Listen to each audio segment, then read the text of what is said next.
بیان کرتے، رمضان المبارک کی اہمیت بیان کرتے، ایک مرتبہ اللہ کے محبوب مصطفیٰ جان رحمت صلی اللہ علیہ وسلم فرماتے ہیں، اے میرے صحابہ، اب تم پر ایک ایسا مہینہ جلوگر ہونے والا ہے کہ جس کی پہلی رات کی شان یہ ہے، جس کی پہلی رات کا مقام اور مرتبہ یہ ہے کہ جب ماہ رمضان کی پہلی رات آتی ہے تو آسمانوں کے دروازے کھول دیے جاتے ہیں، جنت کے دروازے کھول دیے جاتے ہیں، جہنم کے دروازے بند کر دیے جاتے ہیں، اور عرش کے نیچے سے ایک ہوا چلتی ہے، اور وہ ہوا جب رحمت کی ہوا چلتی ہے تو اللہ اس رات اپنے بندوں کو پیار کی نظر سے دیکھتا ہے، محبت کی نظر سے دیکھتا ہے، اور اللہ کی محبت کی نظر جس بندے پر پڑ جاتی ہے اللہ اس پر جہنم کی آگ کو حرام فرما دیتا ہے۔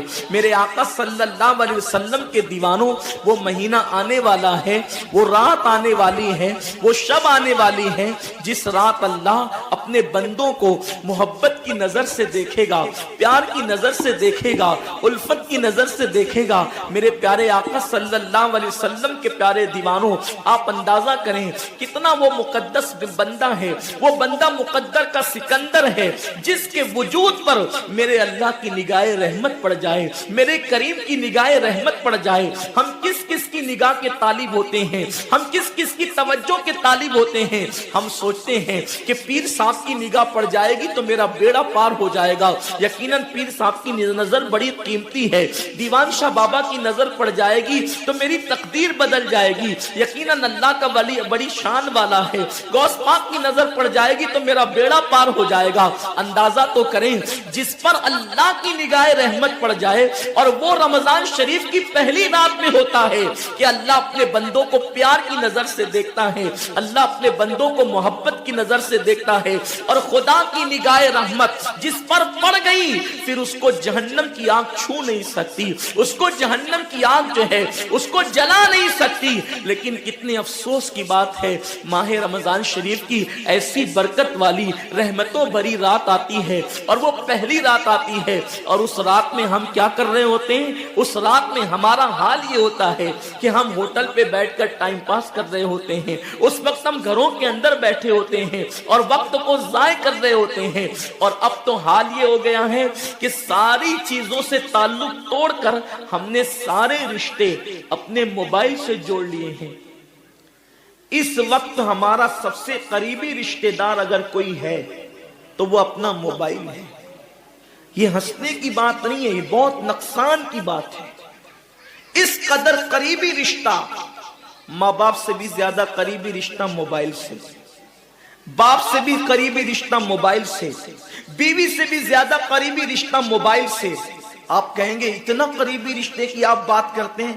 ہم کہتے ہیں جو جتنا قریبی رشتہ دار ہوتا ہے اس پر توجہ اتنی زیادہ ہوتی ہے، اس سے پیار اتنا زیادہ ہوتا ہے، اس کی طرف توجہ اتنی زیادہ ہوتی ہے، اس سے لگن اتنا زیادہ ہوتا ہے۔ ہماری آنکھ ابھی بستر پر کھلی نہیں ہوتی اور ہم سیدھا ہاتھ اٹھا کر کے آدھی آنکھیں بند ہوتی ہے اور آدھی آنکھیں کھلی ہوتی ہے، اور ہم پہلے اپنے موبائل کی طرف ہاتھ بڑھاتے ہیں، کسی کا میسج تو نہیں آیا۔ میرے پیارے آقا صلی اللہ علیہ وسلم کے پیارے دیوانوں، امی کے پاس بیٹھے ہیں پھر بھی موبائل، بیوی کے پاس بیٹھے ہیں پھر بھی موبائل، والد کے پاس بیٹھے ہیں پھر بھی موبائل۔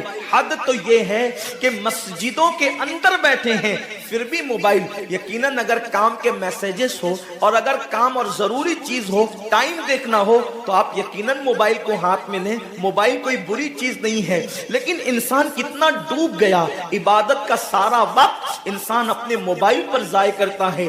وقت کی قلت، انسان بار بار شکایت کرتا ہے وقت کی قلت دامنگیر ہے، ٹائم میرے پاس نہیں ہے، وقت میرے پاس نہیں ہے، میں بہت مصروف ہو گیا ہوں، میں بہت بزی ہو گیا ہوں۔ لیکن اس کو دیکھو کہ رات کے 2-2 3-3 بجے تک کے آن لائن رہتا ہے بلا ضرورت۔ ضرورت ہے تو کوئی بات نہیں، بلا ضرورت۔ میرے آقا صلی اللہ علیہ وسلم کے دیوانوں، موت کی تلوار ہمارے سروں پہ لٹک رہی ہے اور ہمیں جلد سے جلد موت موت کی تیاری کرنا ہے۔ صوفیہ فرماتے ہیں جیسے سورج غروب ہونے والا ہوتا ہے تو کسان نظر سورج پر رکھتا ہے اور جلدی جلدی کام نپٹانے کی کوشش کرتا ہے، اس کو یاد ہے یہ بات، اس کے ذہن میں یہ بات کہ آج کا سورج غروب ہونے سے پہلے پہلے میں نے اپنے کام کو مکمل کر دینا ہے تاکہ کل کا سورج طلوع ہونے کے بعد میں نے پھر بیج بو کر کے آگے کا کام کرنا ہے۔ میرے آقا صلی اللہ علیہ وسلم کے دیوانوں، وہ کسان اگر یہ سورج غروب ہوتے ہوتے مر گیا تو کل اس کا کام کوئی اور کر جائے گا، اس کا بیٹا بیج بوئے گا، اس کی بہو بیج بوئے گی، اس کی بیوی بیج بوئے گی، اس کے رشتہ دار بیج بوئیں گے۔ لیکن یاد رکھنا اگر دنیا کے اندر ہماری زندگی کا سورج غروب ہو گیا تو پھر نیکیوں کا بیج ہماری جگہ کوئی نہیں بو سکتا۔ اللہ رب العزت نے کبھی ماہ رمضان کی شکل میں، کبھی شب برات کی شکل میں، کبھی شب قدر کی شکل میں، کبھی اللہ اکبر ماہ شعبان کی شکل میں، کبھی لیلۃ البراء کی شکل میں، کبھی شب معراج کی شکل میں، کبھی لیلۃ الجمعہ کی شکل میں یہ حسین قیمتی لمحات ہمیں اس لیے عطا فرمائے ہیں کہ میرے بندے اگر تو گناہوں کے اندر ڈوب گیا ہے، یہ مخصوص راتیں تجھے دے رہا ہوں، مخصوص دن تجھے دے رہا ہوں، ان راتوں میں میری عبادت کر لے، ان دنوں میں میری عبادت کر کے مجھے راضی کر لے تاکہ میں تیری مغفرت کر دوں۔ اور پھر رمضان شریف کی تو بات ہی جدا ہے۔ ماہ رمضان تمام مہینوں کا سردار ہے۔ میرے آقا مصطفیٰ کریم رؤوف الرحیم صلی اللہ علیہ وسلم فرماتے ہیں ماہ رمضان کو سارے مہینوں پر ایسی فضیلت ہے جیسے مجھ محمد کو تمام مخلوق پر فضیلت حاصل ہے۔ میرے آقا فرماتے ہیں ماہ رمضان شریف میں اگر تم ایک نیکی کرتے ہو تو اللہ تمہیں 70 کا ثواب عطا کرتا ہے، اور تمہارا خلوص بڑھ جاتا ہے تو اللہ تمہیں ایک نیکی کا 1000 عطا کرتا ہے، اخلاص اور بڑھتا ہے تو اللہ ایک نیکی پر تمہیں بے حساب ثواب عطا کرتا ہے، اس کا کوئی حساب ہی نہیں ہوتا۔ آقا کریم رؤوف الرحیم صلی اللہ علیہ وسلم فرماتے ہیں یہ ماہ رمضان کیا ہے؟ اللہ کے محبوب مصطفیٰ کریم صلی اللہ علیہ وآلہ وسلم ماہ رمضان شریف کے روزوں کی اہمیت بیان کرتے ہوئے فرماتے ہیں کہ ماہ رمضان شریف کا ایک روزہ اگر کوئی چھوڑ دے اور پھر ساری زندگی اس کے بدلے میں روزہ رکھے تو ساری زندگی کے روزے اس ایک ماہ رمضان کے روزے کے برابر نہیں ہو سکتے۔ یہ ماہ رمضان شریف کے روزے کو فضیلت حاصل ہے، اور اللہ کے حبیب صلی اللہ علیہ وسلم فرماتے ہیں جو ماہ رمضان شریف میں عبادت کر کے اپنی بخشش نہیں کروا سکتا، اپنی مغفرت نہیں کروا سکتا، پھر اس کو کبھی موقع نہیں ملتا کہ وہ اپنی مغفرت کا سامان کرے۔ آقا کریم صلی اللہ علیہ وآلہ وسلم فرماتے ہیں کہ سال بھر تک ماہ رمضان شریف کے لیے جنت کو آراستہ کیا جاتا ہے، جنت کو سجایا جاتا ہے، جنت کو سنوارا جاتا ہے، اور آقا کریم صلی اللہ علیہ وسلم فرماتے ہیں بڑی بڑی آنکھ والی حوریں اللہ کی بارگاہ میں عرض کرتی ہے میرے کریم ہمیں ان کی دلہن بنانا جو ماہ رمضان شریف میں تیری عبادت کرتے ہیں، ہمیں ان کے نکاح میں دینا جو ماہ رمضان شریف کی راتوں کو جگ کر کے تجھے منانے کی کوشش کرتے ہیں۔ آقا کریم صلی اللہ علیہ وسلم فرماتے ہیں اگر کوئی بندہ ماہ رمضان میں زنا سے بچے، شراب سے بچے، جھوٹ سے بچے، کسی کو تہمت لگانے سے بچے، اور ماہ رمضان شریف کا احترام کرتے ہوئے گناہوں سے بچے تو اللہ تبارک و تعالی ہر رات کے بدلے، رمضان شریف کی ہر رات کے بدلے 100 حوروں کے ساتھ اس کا نکاح فرمائے گا۔ یعنی 30 راتیں ہیں تو 100 حوروں کے ساتھ اس کا نکاح ہوگا۔ اور آقا کریم صلی اللہ علیہ وسلم فرماتے ہیں ماہ رمضان شریف کا احترام جو کرے اور احترام ماہ رمضان میں جو لغویات اور خرافات کو ترک کر دے، جو گناہوں کو چھوڑ دے، زنا کو، شراب کو، جھوٹ کو، بہتان تراشی کو چھوڑ دے، آقا فرماتے ہیں اس رمضان شریف کا احترام کرنے والے کے لیے اللہ نے جنت میں ایک ایسا محل بنایا ہے۔ اس محل کا حال یہ ہے کہ دنیا کے سارے اولین اور آخرین یعنی آدم سے لے کر آخری آنے والے تک، انسان تک، اگر سارے اس اس محل کے اندر داخل ہو جائے تو بھی اس محل کی اتنی ہی جگہ وہ لیں گے جتنی کی بکرے کی ران آپ کسی مکان کے اندر رکھتے ہیں. تو بکرے کی ران کتنی جگہ گھیرتی ہے؟ بس تمام اولین اور آخرین اس محل کے اندر اتنی ہی جگہ گھیریں گے. یعنی وہ محل اتنا بڑا اللہ نے بنایا ہے اور وہ محل صرف ان کے لیے ہے جو ماہ رمضان کے احترام میں گناہوں کو ترک کر دیتے ہیں, گناہوں کو چھوڑ دیتے ہیں. میرے آقا صلی اللہ علیہ وسلم کے پیارے دیوانوں, لیکن افسوس ہم اور دنوں کی طرح ماہ رمضان شریف کی راتوں کو ضائع کر دیتے.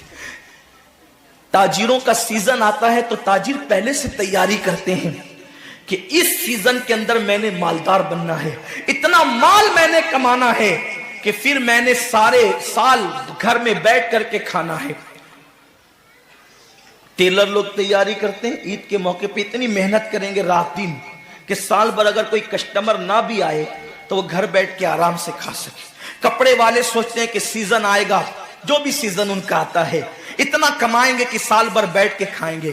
لوگوں, جیسے کپڑوں کا سیزن آتا ہے, ٹیلروں کا سیزن آتا ہے, پھلوں کا سیزن آتا ہے, ایک سیزن نیکیوں کا بھی آتا ہے, ایک سیزن مغفرت کا بھی آتا ہے, ایک سیزن جنتی بننے کا بھی آتا ہے, ایک سیزن اللہ کو راضی کرنے کا بھی آتا ہے. ارے یہ کیا کم ہے. میرے رسول سچے نبی صادق و مصدوق نبی نے فرمایا ماہ رمضان کی ہر رات اللہ پہلے آسمان پہ تجلی کرتا ہے اور اللہ اپنے بندے سے پکار پکار کر غروب آفتاب سے لے کر صبح صادق طلوع ہونے تک کہتا ہے میرے بندے اگر تو گنہگار ہے تو مجھ سے معافی طلب کرتا کہ میں تیری مغفرت کر دوں, میں تجھے جنت کا پروانہ عطا کر دوں. اگر تو غریب ہے تو مجھ سے دولت مانگتا کہ میں تجھے دولت عطا کر دوں. اگر تو نعمت سے محروم ہے تو نعمت مانگتا کہ میں تجھے نعمت عطا کر دوں. یہی وجہ تو ہے حضرات صحابہ کرام جب رمضان شریف آتا تو وہ ایسے تیاریاں کرتے تھے جیسے ہم اپنے گھروں کی شادیوں کی تیاری کرتے ہیں. صحابہ اتنے مصروف ہو جاتے رمضان شریف کی تیاریوں میں. اور کیسی تیاری کرتے؟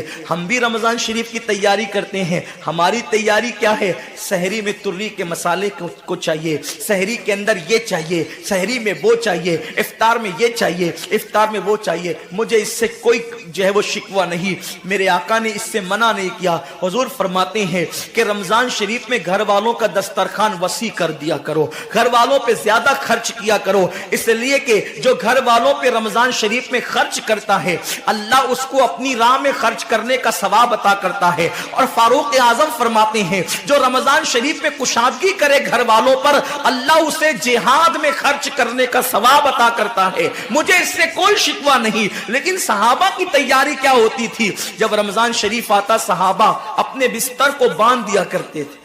رمضان شریف آتا تو صحابہ بستر کو باندھ دیتے تھے. کیوں باندھ دیتے تھے بستر کو؟ اس لیے کہ اب سونا نہیں ہے. سونے کی راتیں 11 مہینے کی راتیں ہیں.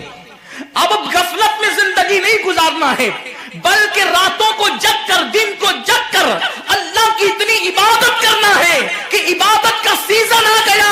اس لیے کہ اللہ کے رسول فرماتے ہیں جس نے رمضان شریف پایا اور عبادت کر کے اللہ کو راضی نہیں کر لیا ایسا بندہ ہمیشہ اللہ کی رحمت سے دور کر دیا جائے. اس لیے صحابہ رمضان شریف کی تیاری کرتے تھے, بستر باندھ دیتے تھے. اور اپنا معمول کیا ہے؟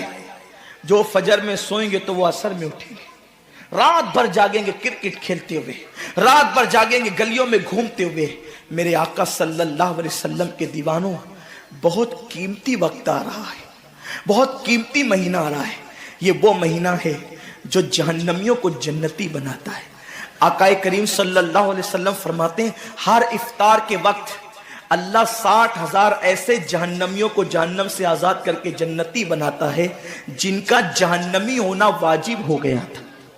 اور ایک مقام پہ فرماتے 5 لاکھ جہنمیوں کو ہر افطار کے وقت جہنم سے آزاد کیا جاتا ہے. اور اسی پہ بس نہیں, حضور فرماتے ہیں جب شب جمعہ آتی ہے ماہ رمضان کی, جمعرات کا سورج غروب ہوتا ہے تو جمعہ کا سورج غروب ہونے سے پہلے تک ہر سیکنڈ میں